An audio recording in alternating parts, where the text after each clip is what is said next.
Welcome to another edition of Can't Keep Silent. We are going to discuss a topic that is very sensitive for me and something that I've wanted to talk about for at least 8 years now, and it's called legal kidnapping. I came up with this term. I don't know if this is a real thing or not, but it's a term that I coined when our family went through a hellish nightmare maybe about 8 or 9 years ago. My definition of legal kidnapping is when children are forcibly separated from their parents by the government.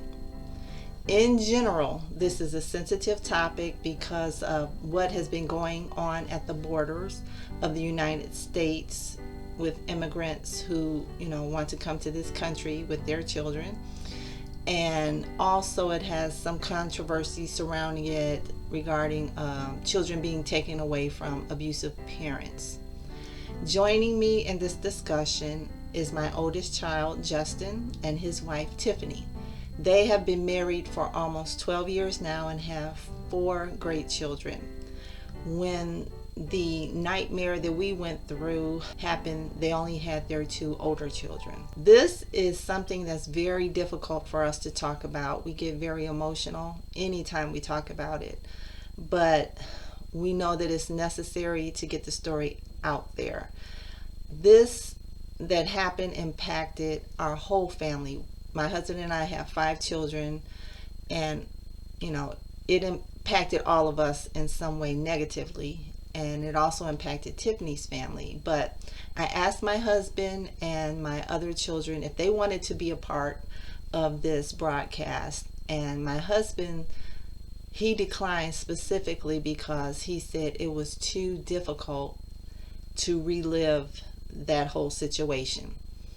And for him to say that, it shows how difficult this really was, because my husband is very laid back, very chilled, not a lot bothers him to that point. But yeah, this he doesn't even want to talk about it. So I hope this helps you understand the weight of this issue for us. We hear of children, or at least I heard of children being taken away from parents, put in foster care, put up for adoption, and it really didn't faze me a whole lot. But after what we went through, it's made me very sensitive to children being taken away from their parents legally.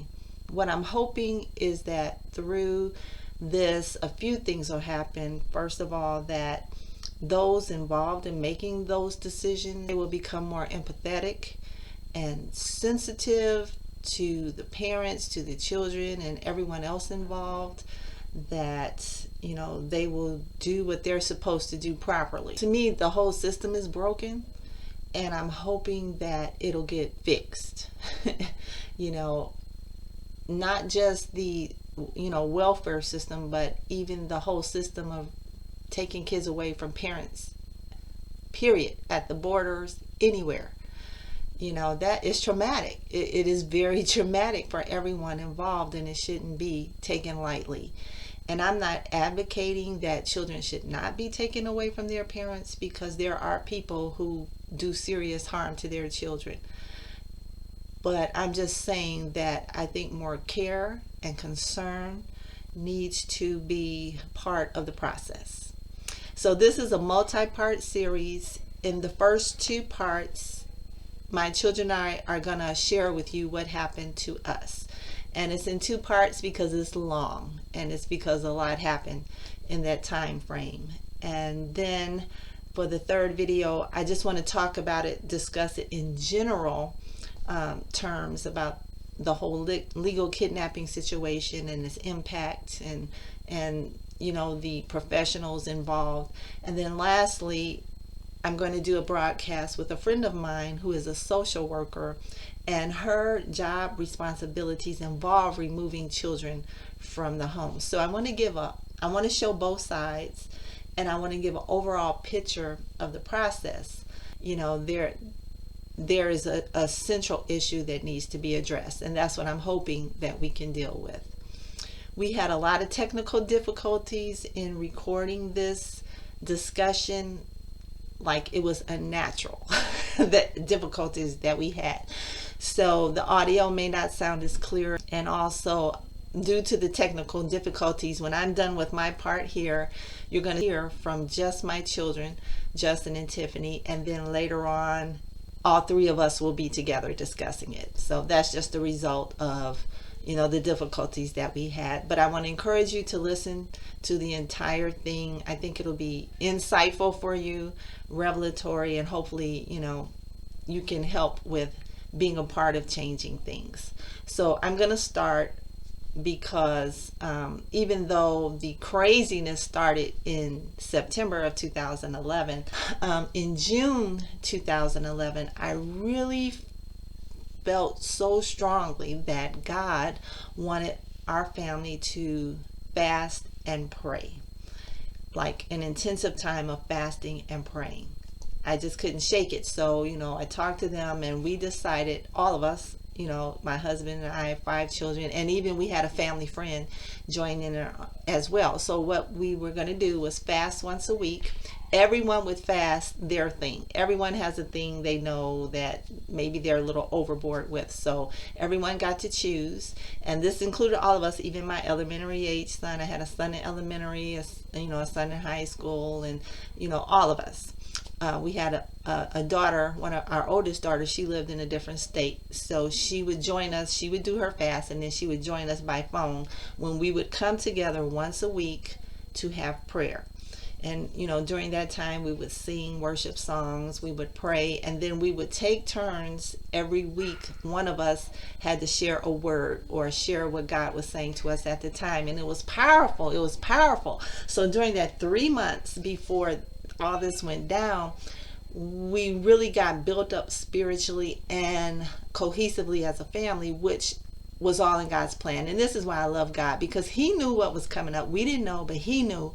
And so I believe this was part of the preparation to help us get through that, because by the time September rolled around, we were in a different place spiritually and as a family, and that was by God's design. So I'm so grateful for that time of preparation. And in addition, in August, I felt like, I needed to scale back my hours on my job. So I worked 40 hours a week. But for some reason, when I would think about September, I would get overwhelmed. It's like when September comes, I really feel like I'm going to be overwhelmed. So I really want to cut back my hours to 30. But the thing is, the year before, at some point, I had asked if I could cut back my hours to 30, and my boss flat out told me no. There wasn't even any consideration. She just said no. So I was very hesitant to ask her again. So one Sunday in August, one of my best friends, her sister-in-law came to church, and she doesn't know me. I don't really know her, but she came to me and she said, God is really telling me to tell you to ask again. That blew my mind, because I didn't tell anybody, what I was trying to, or thinking I wanted to do. And so for her to say that, she didn't know me, she didn't know what was going on. I knew that was God. So that built up my faith and the courage that I needed to ask my boss again. So the next day, I asked her if I could cut my hours back to 30. And she was like, sure, that won't be a problem. And again, I was blown away. But God knew. God knew what was coming up. And I couldn't have been working 40 hours dealing with what we were dealing with at home. I didn't know that, but God knew. God knew. And so then in the beginning of September, shortly after I started 30 hours, like maybe a few days, all hell broke loose. So from here, Justin and Tiffany will pick it up, and then again, all three of us will come together later in the broadcast. Well, it all started on Friday, September 9th. At the time, we had 2 children, Jalen, who was about a year and 8 months, and Jayla had been 3 weeks old. So on this particular day, Friday, everything was normal, and up until that time, the whole 3 weeks after Jalen was born, Jayla was born, there were no issues. Everything was perfectly normal. About 9:30 at night, Tiffany had gone out to the store. I was putting Jalen to bed, and Jayla was in her bassinet, laying down asleep. So I was putting Jalen in the bed, and Jayla had woke up crying in her bassinet. I finished putting Jalen to bed, and I went and got Jayla and tried to feed her. She wouldn't eat, which was not normal. She also had soiled her diaper, so I changed her diaper, and then I tried to feed her again. She wouldn't eat. So during this time, she was crying. So I just consoled her on my chest, and she ended up falling back to sleep. So I laid her back in her bassinet. Then about 10, 15 minutes later, she woke up again crying. Same cycle continued. I tried to feed her. She wouldn't eat. She had soiled her diaper again. I changed the diaper, and I put her on my chest, patted her back. She fell back to sleep. This cycle continued for about an hour, hour and a half. So after that time period, I had called Tiffany because nothing was working. Called Tiffany. I said, Tiff, something's wrong with Jayla. She keeps crying and she won't eat.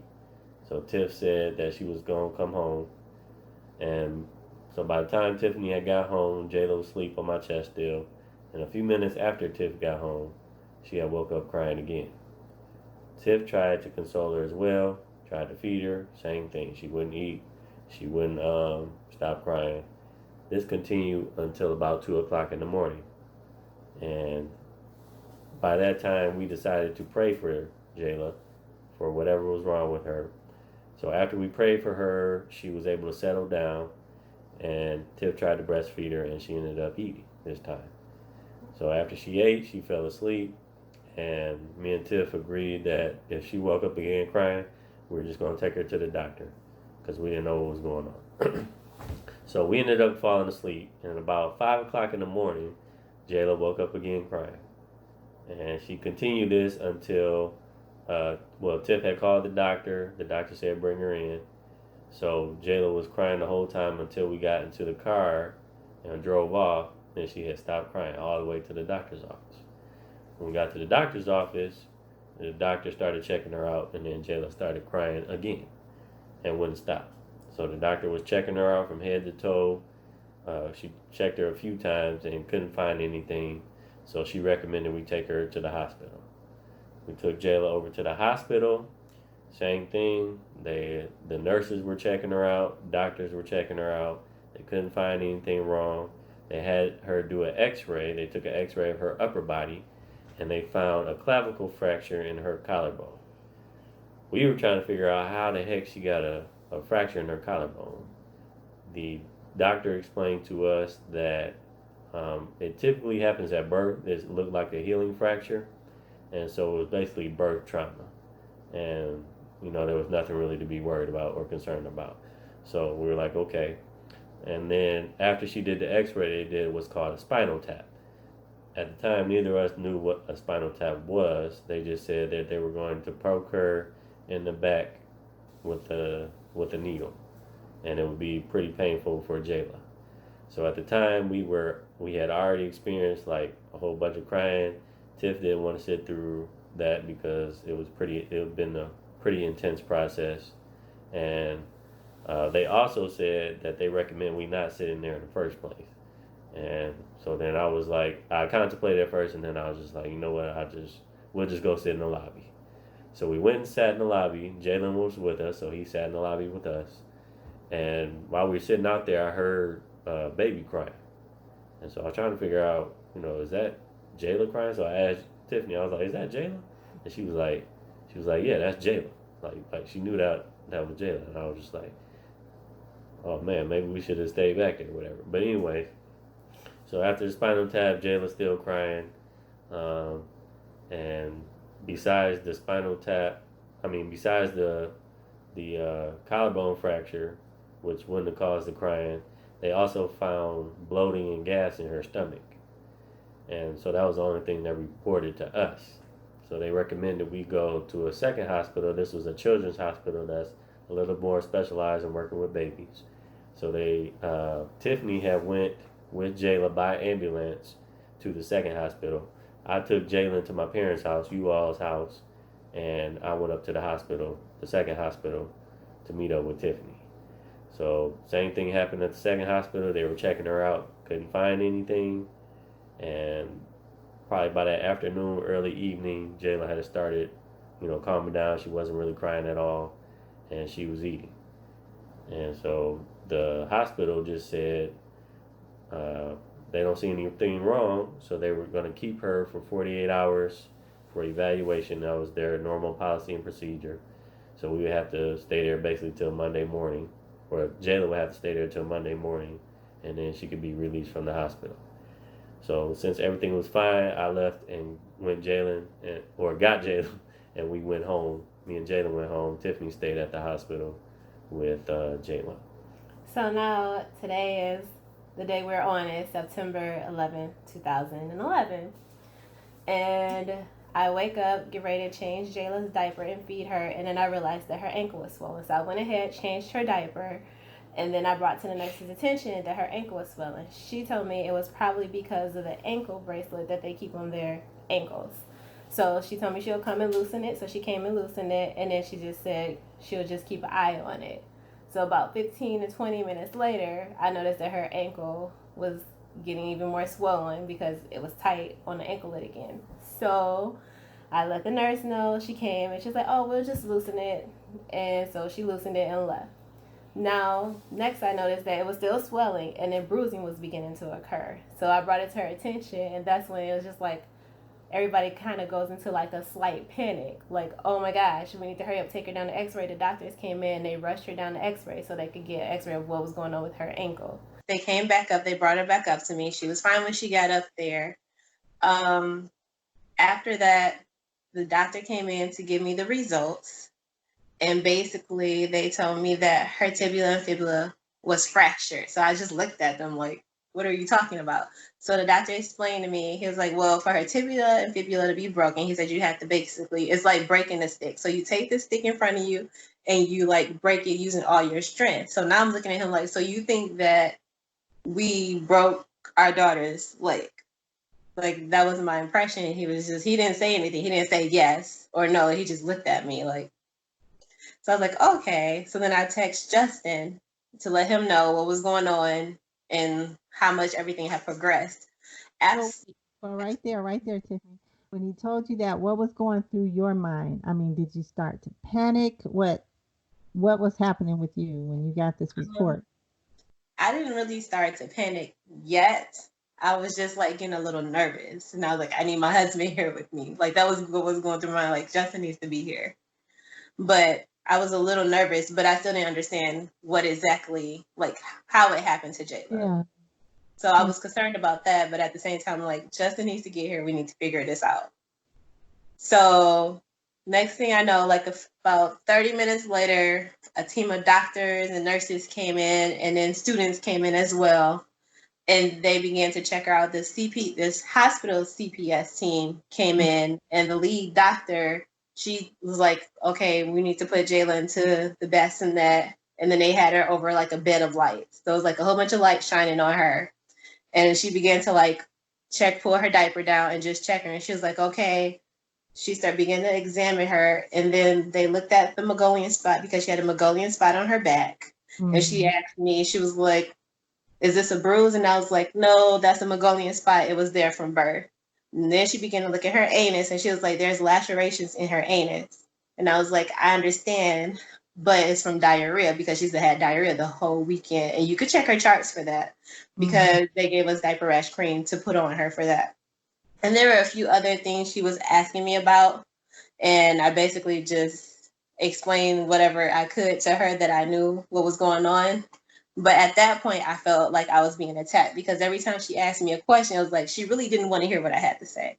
So it was like as soon as I began to answer it, she would cut me off and move to the next thing. So she didn't even give me a chance to fully answer her question. So at that point, that's when I began to be like, oh my gosh, they think I did it. And yeah, that was, yeah. So what did that feel like to you? I mean, it felt like, I don't know how to explain the emotion. It was just like everything happening so quickly at one time. It was emotions on top of emotions because I was like angry because I didn't know what was going on. I felt like a bad mom. I felt attacked. And then I couldn't be there for my daughter. I didn't know what exactly happened to her or how it happened or what was going to change. Like, it was just so much. It was just like all the walls was like caving in all at one time. Yeah. So at the time I was at church and I got the text from Tiffany I believe it was about the x-ray. Well, no, it was about her ankle swelling. And then by the time I got out of church, she said, had texted me about the swelling had increased and there was a bruise on her ankle. So I immediately went up to the hospital right after church. And I believe at that time, that's when the x-rays had already came back that she had a fracture in her leg. And then sometime after that, they said she also had a possible fracture in her left wrist. Mm. And so I didn't have any type of feeling like we did or anything because I knew we didn't. Yeah. So my thought was, yeah, how did this happen? How did it happen? Yeah. Right. So that evening, they had to contact CPS for the state of Michigan. The hospital did. So we met with a CPS investigator that evening, as well as a police officer separately. Mm-hmm. So they met with me first and just asked me a bunch of questions about what happened before we had brought Jayla to the doctor in the hospital. And I told them what happened. The police officer basically seemed like she didn't believe any word I was saying. And she also sounded like she was accusing me of doing it, almost. And I found out later after we read her report that she said that I was reluctant to answer the questions about how I felt when Jayla was crying a whole bunch and things like that. So it was her report was very subjective. Mm-hmm. It wasn't like objective like the state investigator was.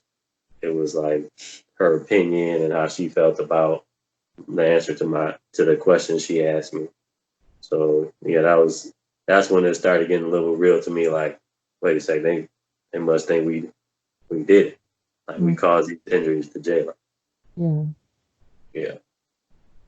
So then, how are you feeling about that? I was a little upset. More so like, well, I'll put it like this. This is my first daughter. She's 3 weeks old. And so as a father, I'm thinking, I'm going to protect my daughter and look out for my children in general, but especially my daughters. And so here she is 3 weeks old and she's gotten injured and hurt and we don't know how it happened. And so I kind of felt like I failed to protect my daughter. Mm. Now she has these injuries and we don't know how they happen. And Tiff, is that why you were feeling like a bad mother as well? Basically, yes. That night, we prayed and we were given a scripture. It's Revelation 12, which I'll read. And it says, "For the accuser of our brethren, who accused them before our God day and night, has been cast down, and they overcame him by the blood of the Lamb and by the word of their testimony." Mm-hmm. And so we got this word from God that, it was the accuser, which is Satan, that was trying to accuse us of doing this. Yeah. And so we didn't know at the time how this scripture would affect us later on down the line because we didn't know what was about to happen. Right. We just knew that we needed to stand on this scripture. This is a word that God gave us. So we were just going to stand on it. When did it come up that they wanted to take the kids away? All right. So the next day, it was a Monday, we had to meet with the CPS team from the hospital. We had to meet with a CPS investigator, as well as the detective from a police department. Yeah. So I met with them first. They asked me some questions about what happened the Friday night when she started crying, answered all the questions. And they interviewed Tiffany and they asked her the same questions. And in that interview, what did the doctor say for the CPS? First, she asked me, did I do it? And then she asked me, did Justin do it? And she basically told me that we did it. And I was just like, what? She was like, there is no other way that this could have happened. So you guys basically did it. And I was just like, wow. Wow, what does that feel like? There is nothing to describe how that felt. Like, seriously. It's nothing that can describe, how that felt. Yeah, as a parent, that's rough to have someone just not suspect it even, but just act like they know that yes, this baby got injured and you are the ones that did it. Wow. I can't even imagine how that feels. And they wanted us, the detective asked if we would take a polygraph. And so initially felt like we shouldn't take the polygraphs. I told him I don't feel comfortable with taking it right now, at least until we talk to an attorney. Right. And then Tiffany, I told her the same thing. I said, don't agree to a polygraph. So after that day, we found out, they confirmed the two fractures in her leg, her tibia and her fibula. So there's two fractures in her right leg. There was a fracture in her left wrist, and there was a possible fracture in her right wrist, which I Wow. believe when she did an X-ray that night, they confirmed the fracture in her right wrist as well. So now Were her she wrists had swollen? Were her wrists swollen? no. No. Yeah, I didn't remember her wrist being swollen. Yeah. So she had the two injuries in her leg, one in her left wrist, one in her right wrist, and they reported the collarbone fracture, which they said may have occurred at birth. Oh, Now it's now a May. possibility it occurred at birth, but it's not certain.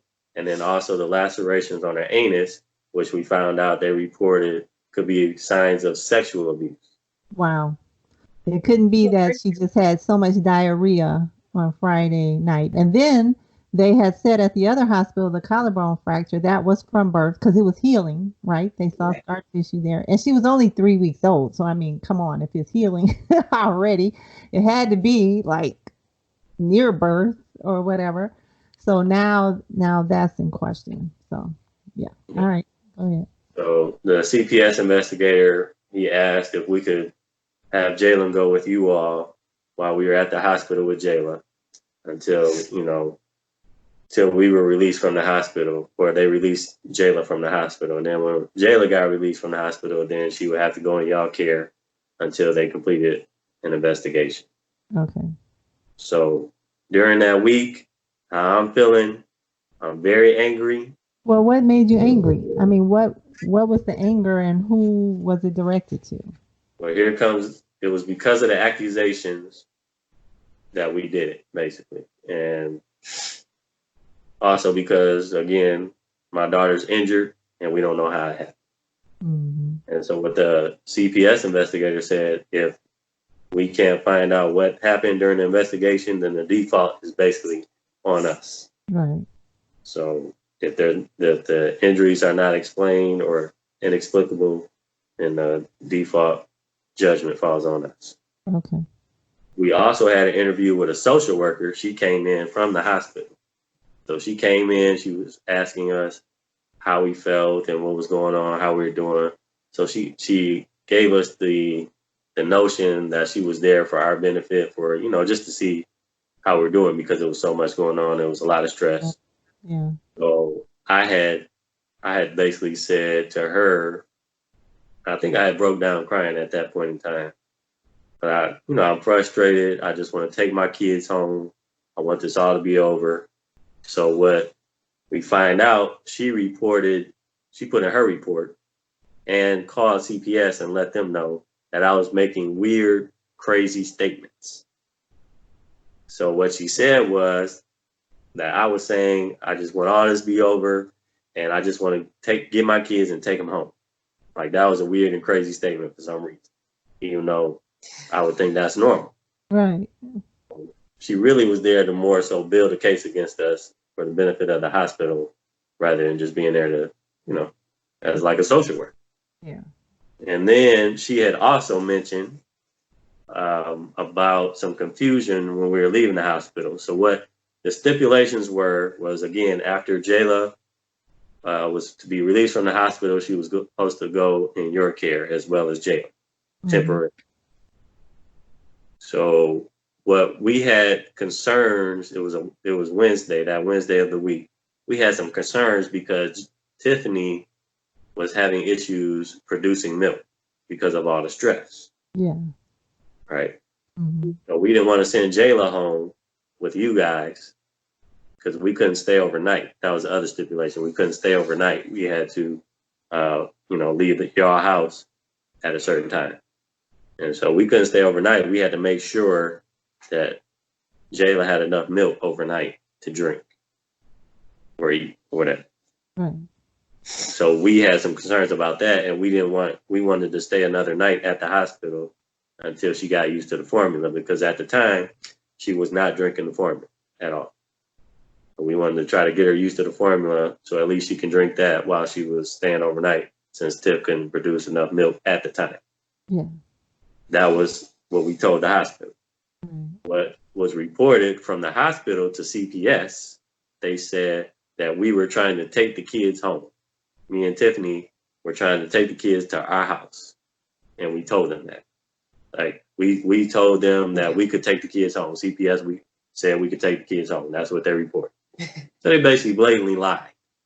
Wow. For whatever. And you have all these reports, right? Yes. Yeah. Yes. Okay. So you had called the CPS investigator, because I forgot how it got to us. I think I was at work, and then I got his voicemail. But you had called first and let them know what we had told the hospital. We wanted to stay another night until she got used to the formula. And then I called and said the same thing. So then he cleared it up. We ended up leaving that next day, which was Thursday. And they went to y'all house under y'all care temporarily. Right. Mm-hmm. And then they had to schedule a hearing. Yeah, they had to schedule a hearing. So hearing has to be done within 24 hours when you remove children from a home.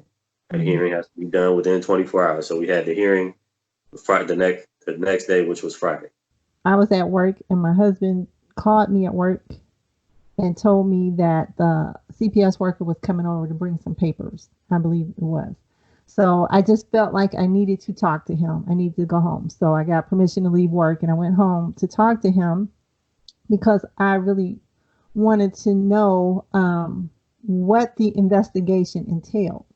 So he told me he was done with the investigation. So, I was like, well, what did you find out? And he's like, well, it looks like they did it. And I was like, based on what?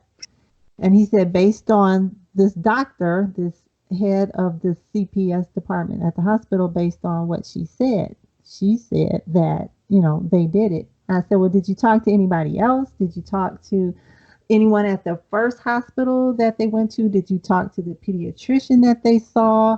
Did you talk to any other people at, the second hospital? And he was like, oh, well, no. And I was like, why? Why wouldn't you do that? Well, he said that the doctor said that, it couldn't have happened at the other hospitals, or it couldn't have happened there. And I was like, well, of course they're going to say that because they don't want a malpractice lawsuit. I'm like, they are saying what protects them.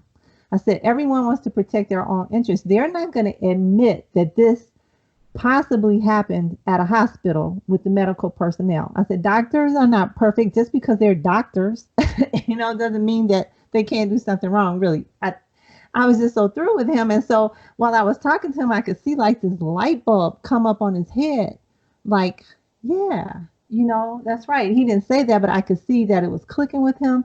And then when I got done talking, he apologized. He was like, Mrs. Clarke, I am so sorry.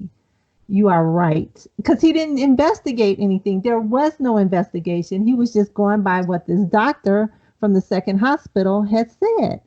And, that was, I was just through. I just couldn't believe that was the scope of his investigation. Anywho, so, so I'm thinking, okay, so then we can do something different here, right? We can either you do some more investigating or we can stop this process. And he said, well, I'm sorry, Mrs. Clarke, I'm so sorry, but I already filed the papers with the court, to proceed with the temporary, whatever, termination of your rights or whatever they were doing that we didn't want done. And I was just devastated. I was like, I can't believe this. But, this is part of the reason why it's important to me to do this video and the ones coming up, because this is trauma for us. It's like you are taking children away from their parents, and to handle the investigation so shoddy that it's an injustice. It's an injustice, and it needs to be addressed. You're tearing a family apart based on what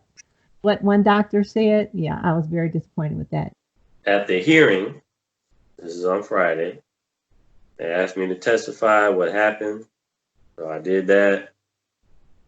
So the judge is deliberating, trying to decide whether the Jalen and Jayla should be placed temporarily in custody until further investigation is done. So she's up there deliberating, and she specifically says that the standards for removing children from homes is a very low standard, very low. She said it just like that. And by that time, I had put my head down because I'm like, oh Lord, I think she gonna say that she gonna rule not in our favor, basically. I put my head down, and then she said, but because of whatever, we're gonna have to temporarily place the kids with you all and temporarily terminate our parental rights until further investigation is done. So at that time, I just like broke down crying. And Tiffany was crying over there next to me. And it was just, in my mind, I'm just thinking like, we're gonna go the long way or the long route. It's not gonna be over right now. So. And what were your thoughts, Tiffany, when she said that? I don't know. I guess I just felt like my life was over at that moment because it's just like my kids are gone. My 3-week-old baby is gone. My son is gone. And from my perspective, I'm going to share because I was in the courtroom when this happened. I had gone there with Lala, the baby girl, and my husband and I was sitting in the back of the courtroom with the baby. And as the referee was making the decision of what she was going to do, I could tell she was struggling because the CPS worker, I believe he really did feel bad for how he handled the investigation. So I felt like he was doing what he could in his power to help Justin and Tiffany at that point. And so, his testimony wasn't incriminatory, it wasn't inflammatory. It was very supportive, I thought. And then our attorney, thank God we got favor. And so we did have an attorney, a friend of ours. And I thought he presented a good case. And I could tell she was struggling with it, and I understand because she had to weigh, what CPS hospital was saying and everything else. And I was back there and I was saying, God, please, please just let her say, it's dismissed, it's over. And the Lord spoke so clear to me. He said, this is something that you have to go through. I heard it like he was sitting right next to me talking. And I just, in my mind, I was going, no, God, please, no. And then when she said her decision was to continue to move forward with terminating their rights, I felt like I was about to explode, like something was going to come out of my mouth. I was just going to scream. So I ran out the courtroom and I went to the bathroom and I was just crying. And I was like, God, why? I don't understand. This is too much. Because, it was hard watching Justin and Tiffany. And, I've said this before and I say it again. It's worse when something happens to your children. You'd rather something happen to you than happen to your children. So I'm watching them at the table when the referee gives her decision, and it broke my heart. I mean, I just felt like this is too much. It's like that moment is ingrained in my mind because it's like, that is devastating. That is devastating to hear that's going to take place, and to watch your children go through that is devastating. I just felt their pain, and I think that was the hardest thing right there. And when I got back in the courtroom, they were wrapping up, and the prosecutor, he was like an African American man, maybe in his 40s. And I was watching him, he was arguing against them. And so I guess he felt pretty good because he got the decision that he wanted, right? But I was just looking at him, and in my mind, I was thinking, okay, you get to go home to your kids, to your family. This is just another day in the office for you. But right here, right now, a family has been torn apart. And I just felt like it was taken so lightly. And this is another reason why I want to do these things for people who work in these kind of cases, that, there'll be a little more empathy, that you really take into account. This is traumatic. This is a traumatic situation. It's not business as usual. It's not just another day at the office. So it was very traumatic and very disturbing. And the blessing in all this was they were able to go in you all's care. It wasn't like just anybody was going to be taking care of our kids. They were able to go to my parents. And the other thing was the referee granted us unlimited visitation. So we still had to be supervised by our parents and our 18-year-old sister, but we had unlimited visitation. So we could be there all day and some of the evening, but we had to leave. We couldn't stay overnight, basically. So that was a blessing because that was unprecedented. From what I understand, it never happened, especially with injuries that Jayla had. Yeah, that was the favor of God. And I believe that was God working with the CPS worker too. Because, through this situation, I did find out that the court basically does whatever CPS says. And, I'll deal with that later. But the CPS worker had told me in the hall, he said, I am going to recommend to the judge that they have, unlimited visitation. They can't stay the night. He said, but I'm going to recommend it. And I know that God was dealing with him to make him soft and sensitive toward you all. That's just the favor of God. And we do thank God and give him glory for that. Because I don't know how they would have survived not being able to see their children. Or I don't know how any of us would have survived them being put into a family that was not our family. So we just, when you go through hard stuff like this, through it all, God was showing us that he was there and that he was working, because this could have gone 20 times worse than it did. But, from the beginning, before it even happened, God was preparing us and he was working things out. Yeah, and now that you say that, I recall it seemed like the CPS investigator that was on our case, he was reluctant to do anything, but he was being pressed by his supervisor. And we had met her, and through a meeting we had our attorney, and we all met in a meeting, and we met her, and it was just like you'll bring it up later about that spirit of Jezebel. It was like it was on her, where like she was pushing for a lot of the things that he did. Like he was reluctant to do it, but she was pushing him to do it. Yep. So that'll come up later. I do remember that. That the supervisor was an issue. It wasn't necessarily the CPS worker directly on the case, but it was his supervisor that kind of tied his hands and pushed him to do a lot of things. And I just want to say, we have a friend in our church who was a social worker with the state of Michigan for over 30 years. And she had retired, and she told me right from the start, she said, Lydia, she said, I'm going to tell you something. They really, especially with Black families, Black low-income families even, they try to take the young kids away, the newborns and the little ones. They will fight to take those kids away so that they can put them up for adoption. And I was like, seriously? And so it was just, I was seeing it play out in real time. Couldn't believe it. Beautiful kids. And it just, oh my God, that is so maddening. And let me just say why it's maddening. Okay, I'm not trying to take up the whole conversation, but this really impacted me.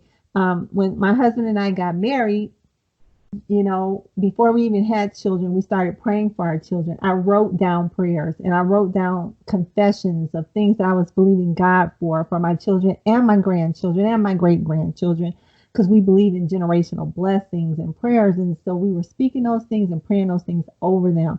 And, we raised our children. We deposited things in them that we wanted to see come up out of them. We had a method to the madness. We understood the value of our children and, what they were and what we wanted them to be. And so looking at my son and my daughter-in-law here, and then their children, which is our seed, the same grandchildren that we prayed for, seeing this happen, I was like, wait a minute. How do you get the right to take what we've invested in? It was my children's decision to have those children. They're the reason why they're so cute and so special, and Jalen was like he was, it's them. It's, through our prayers and through our decisions that we make actively that we're here with these children. And how do you have the right to just come and take them and give them to someone else. How do you even get to do that? How do you even get to say you can't be their parents anymore? Who gives you that right? It's like, is this America? What country are we living in? And I just don't get how people, have the right to do that. Yes, that makes me think of something else too. We knew that those were our children, and God blessed us with them. Yeah. We knew, me and Tiffany knew we were supposed to be together, that God put us together. And I believe it's Mark 10:9. It says, "What God has put together, let no man put asunder." Mm-hmm. And so, even though I didn't have that scripture in my head at the time, it was like my thought was, even we had like crazy thoughts throughout the whole time. Mm-hmm. But what comforted me was knowing that God put us together. It was like, God, you put us together. You're not gonna just take us apart like this, or you're not gonna allow it to happen. And you the one to put us together.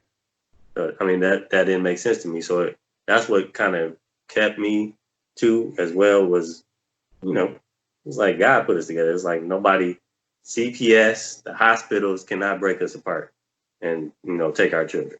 Mm-hmm. So the next couple months, it was September and October. There was a lot going on. We had about 2 or 3 court hearings. We were still visiting every day, all day. Justin and Tiff were faithful. They would come between 7:30 and 8 o'clock in the morning, and they would stay till like maybe 10:30 at night. Why don't you talk about how that was, just even the visitation over that couple months, having to come and then leave? Well, initially, the first couple months, I was working in the morning, so I would come to y'all house after I got off work. Tiffany, she would drop me off, and then she would be there all day. Okay. So, yeah, go ahead and say what you. So basically, just going there, staying there the whole day. It was okay. It was interesting having always somebody in the room watching us or watching me. So if I'm breastfeeding, somebody's there. Usually Kelly was with me, so we'd just like talk, but still, it's just like I'm being watched no matter where I am, where am I going. And then at night, just leaving Jalen and Jayla there. I think that was the hardest, most difficult part of the whole thing. It's just like leaving at night, because one night we got ready to leave and we saw Jabil's leaving, and I looked up and I saw Jalen. He's supposed to be asleep because we try to get him to go to sleep before we leave. Mm-hmm. So he's at least supposed to be almost sleeping. He's looking out the window, looking at us. And then there was another night, was about to leave out the room, and he was just like crying, and he was like, "Can I go home with you? Can I go with you?" And we was like, "No, you're just gonna spend the night here." Because how do you tell an almost 2-year-old that you can't come home with me? So the best way to put it is, you're just gonna have to spend the night, and I'm sorry. They're trying to hold back the tears while you're giving them a hug and a kiss. That was like the hardest thing. Yeah, so, we had been with him for 1.5 years. He was the only child, Jalen was. And he was used to us putting on the bed, and, kids get into a routine, put on the bed, pray for him, give him a hug and kiss. So we're still there, and he goes to sleep. But this time, we would do the same process, but then we would have to leave. And he knew, like we could see it on his face, like he knew we were about to leave. Mm-hmm. And it broke our heart every time, every night.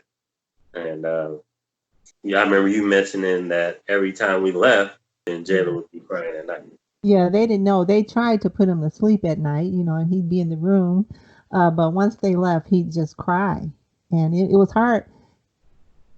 People don't know. This was hard on our whole family. Because it just threw the whole household in a turmoil.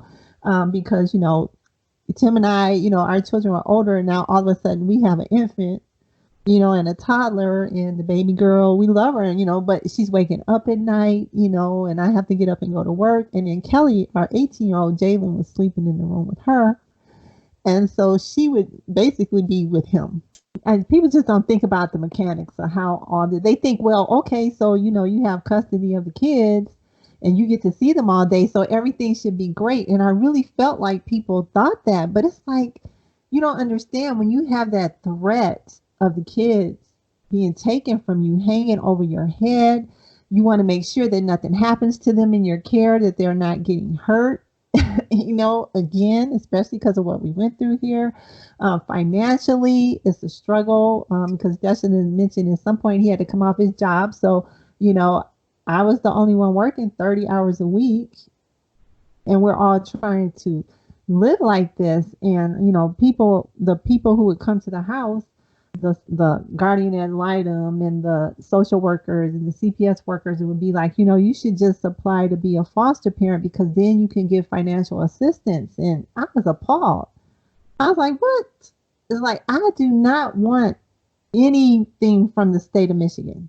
The state of Michigan is the reason why we're in this situation right now. I don't want your money. And I think we did receive something for food every month, but it's not because I had to apply for it somehow. Just because the kids were with us, we got that. But I wasn't going to try to get all the other benefits from being a foster parent because I didn't want the state of Michigan in my business. I didn't want them in my life. I didn't want them in my house. I hated when they came to the house. You know, we had some sense of normalcy, some sense of normalcy when it was just us, the family there, but it was just people coming in and out all the time, and it was distressing. So, it was a lot. It was a lot to deal with at that time. And you mentioned about Jayla and at nighttime, Jayla too. So, we did realize that once we got Jayla home from the hospital, she had colic, which is, I believe, why she was, fussy with Justin and Tiff that one night, which is why they also found gas bubbles and all that kind of stuff, because she would cry for hours. It would start at the same time every night, like around 10:30 after Justin and Tiff left. And I told them I have it on video. I took at least 3 or 4 videos of her just screaming. It's nothing you could do to console her or whatever because she was gassy. And then I think at some point Tiffany gave us gas drops, and that helped a lot. It cut down on the crying a lot. But that went on for a long time. And so, it was tiring. It was frustrating, and it was very stressful. And through all that, we were still praying. We were meeting I think we went to 2 times a week. Oh, yeah. Praying and fasting. Mm-hmm. And we were going to church. And so it seemed like every time we went, there was like a word for us, like that just kept us going, or a song or something like that just kept us going. Did you want to add to that, Mom? Yeah, when we the church for me was a lifeline. It was a lifeline. Some people stop going to church when they start, having trials like this, but it's like, I got to get there. And our church it was a busy church, and we always had all kind of services and guest speakers come in.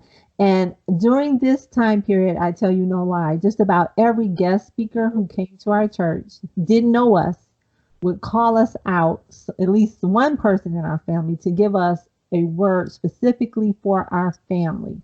And it's like God was saying, yeah, you got to go through this, but I'm helping you. And we would get a word of encouragement, a word of hope to help us to get to the next time, because we would burn through that like so quickly because the stress level was so high.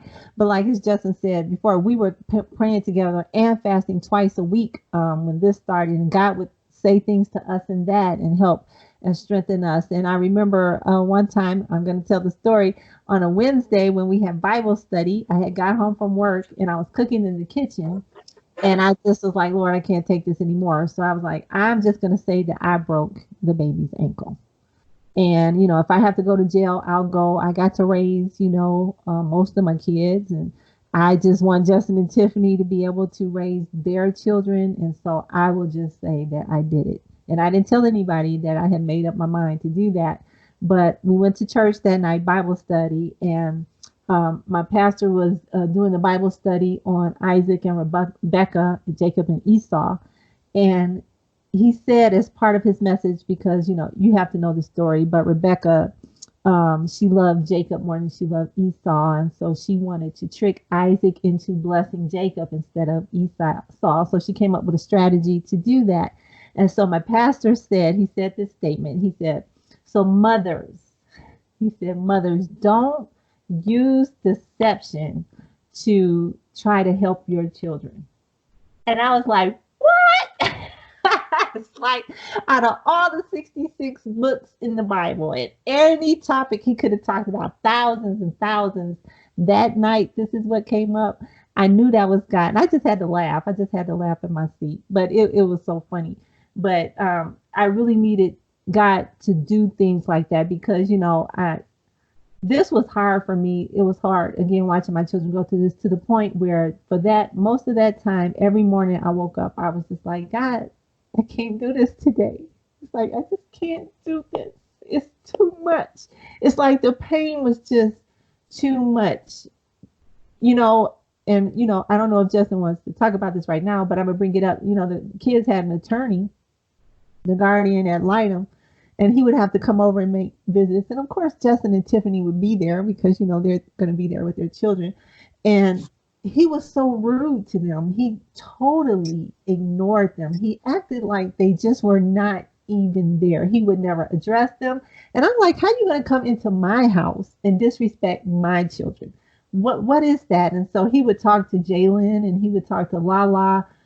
Their children, again, these are their children that you're playing with and you're making, having fun with, but you're just going to totally disrespect them and disregard them like they're not. He was so nasty. He was so rude. Even when we would go to the court for court hearings or whatever we were there for, we'd be in the hallway and he would come talk. He would never address them. He would never he couldn't even say good morning to them. He would just talk to Tim and I, and it was uncomfortable. And it was like just stuff like that, and people coming in and out. And I was just like, God, this is too painful to watch happen to your children. So I know it was painful for them and degrading. I know that had to feel degrading for them as well. Right. So November came, and we had. Oh no, I got a phone call from CPS investigator stating that they were going to go ahead and file the petition to terminate our parental rights. And so they did an investigation and there was nothing, no evidence of anybody else doing anything that they tried to find. And they didn't try that hard because they never talked to the other hospital. So, yeah. So based off their investigation, which you want to call it investigation, they didn't find anything. So again, the default was on us. They had to file the petition to terminate our parental rights. So the after effects of that was we had to be put on the child abuse and neglect registry for the state of Michigan, which that totally blindsided us. So we were like, well, how could y'all do that and we haven't even been charged with child abuse? Like we haven't even been proven guilty. And I guess it's a policy or procedure with CPS that they can do that when parents are under investigation for child abuse, and once that petition has been filed. And so because of that, I was already working at an elementary school, and I let my principal know during the process that we were under investigation, and she just told us, or she told me to keep her update on what was going on. So I had to tell her once they let us know they were filing the petition that we were being placed on the abuse and neglect registry. And so she had to let the administration know for the school district. So the next day, me and Tiffany had to meet with one of the people in administration for the school district. When we got to the meeting, when we walked into the building, there was a union representative there for us. Now, we didn't know he was going to be there, and we didn't even know who he was. But he said he was there on our behalf. And so we were like, at first we were reluctant to, share the information of what was going on to him, but we ended up, letting him come into the meeting with us. And so that was a blessing because I found out, it seemed like from the administrator was that they were going to terminate me from my position with the school district. And so what he did was he asked if they could hold my position because we hadn't been charged yet. We were still under investigation. And so he asked, at least while we're under investigation, could they hold my position? And if we're proven innocent or the case is dismissed, then I can have my position back. And so he also tried to get me to have paid or leave of absence with pay. But the agreement we made was that I would be on leave of absence, so I wouldn't get paid at least until the investigation was complete. If I did get the position back, if we were proven innocent, then I would get back pay. So that was the agreement we made. Now that was a blessing again because me and Tiffany wouldn't have thought of that. Right. And so he was God sent, like for real. We didn't know till afterwards, but it was like, man, we were glad he was there because we wouldn't have been thinking about getting paid or keeping my position until the investigation was complete. And so that was a blessing in itself, that meeting we had with them. So they were able to hold my position.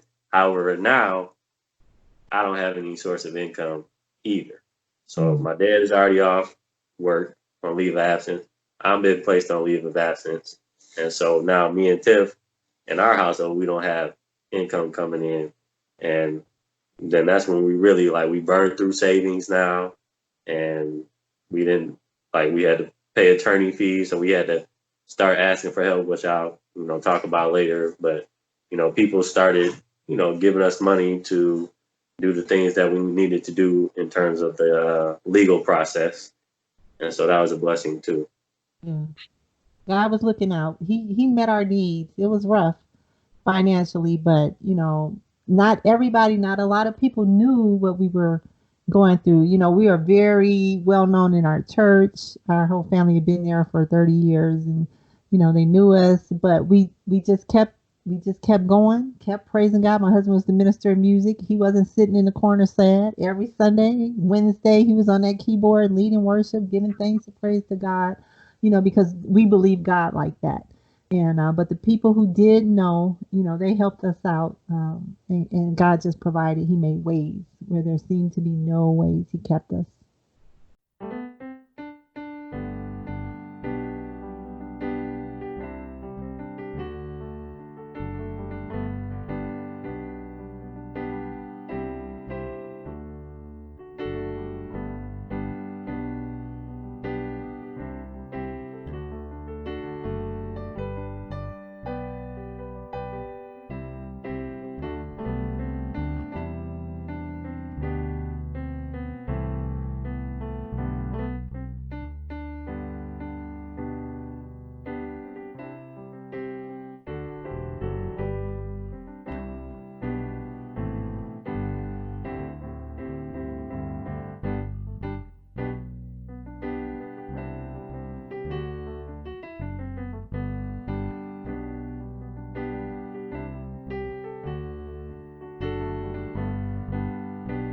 Thank you for listening to part 1 of our legal kidnapping series. Please listen to part 2 as we, the Clarkes, share how this case of kidnapping turned out and its long-term effects on our family.